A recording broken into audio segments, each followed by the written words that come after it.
India കണ്ട ഏറ്റവും വലിയ സിനിമാ താരം ഷാറൂഖ് ഖാൻ, കിങ് ഖാൻ, ബാദ്ഷാ ഓഫ് ബോളിവുഡ്. ഷാറൂഖ് ഖാന്റെ മകൻ, നമ്മളെ അറസ്റ്റ് ചെയ്യുന്നതിനെക്കാട്ടി വേദന നമ്മുടെ മക്കളെ അറസ്റ്റ് ചെയ്യുമ്പോഴാണ്. ഷാറൂഖ് ഖാന്റെ മകൻ ആര്യൻ ഖാനെ 26 ദിവസം ജയിലിലിട്ടു. സാക്ഷാൽ ഷാറൂഖ് ഖാന്റെ. എന്താ ആര്യൻ ഖാനെതിരെ പോലീസ് പറഞ്ഞ കേസെന്നറിയോ? സമീർ വാങ്കഡെ എന്ന് പറഞ്ഞ നാർക്കോട്ടിക് കൺട്രോൾ ബ്യൂറോയുടെ ഉദ്യോഗസ്ഥനാണ് വന്നത്. എന്താ എന്നറിയോ? ഇവന്റെ, അതായത് ആര്യൻ ഖാന്റെ സുഹൃത്തിന്റെ സോക്സിൽ നിന്ന് 6 ഗ്രാം പിടിച്ചു. അതുകൊണ്ട് സാർ ഞങ്ങൾക്ക് ഇതിന്റെ പിന്നിലുള്ള ഗൂഢാലോചന അന്വേഷിക്കണം. കോടതിക്ക് എന്ത് പറയാൻ അന്വേഷിക്കണമെന്ന് പറയാൻ പറ്റൂ?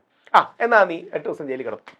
അപ്പൊ 8 ദിവസം കഴിഞ്ഞ് പറയും ഇതൊരു അന്താരാഷ്ട്ര മാർക്കറ്റും അന്താരാഷ്ട്ര കണ്ണികളുള്ള ഒരു സാധനമാണ്.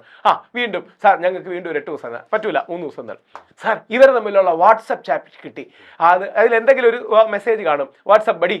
വാട്സപ്പ് എന്ന് ഉദ്ദേശിക്കുന്നത് മറ്റേ കാര്യം വേണമെന്ന് ചുമ്മാ തീരെ പറയും. നമ്മുടെ സുശാന്ത് സിംഗ് രാജ്പുട്ട്, അദ്ദേഹത്തിന്റെ ഗേൾഫ്രണ്ടായ റിയ ചക്രവർത്തിയെ സുശാന്ത് സിംഗ് രാജ്പുത്ത് ആത്മഹത്യ ചെയ്തപ്പോൾ കൊലപാതകത്തിന് വേണ്ടി, അല്ലെങ്കിൽ കൊലപാതകം എന്ന് സംശയം ഉണ്ടാക്കി 26 ദിവസം ജയിലിലിട്ടു. നമ്മുടെ ശശി തരൂർ സാറിനെ അറസ്റ്റ് ചെയ്യാൻ പറ്റിയില്ല. അദ്ദേഹത്തിന്റെ വൈഫ് ദൗർഭാഗ്യകരമായി, ഞങ്ങൾക്കൊക്കെ പ്രിയപ്പെട്ട, നമുക്കൊക്കെ അറിയാവുന്ന സുനന്ദ മാഡമായിരുന്നു. സുനന്ദ മാഡം മരിച്ചപ്പോൾ ശശി തരൂറിനെതിരെ ക്യാമ്പയിൻ. നമുക്ക് എപ്പോഴും ഒരു വേട്ടമൃഗം വേണം.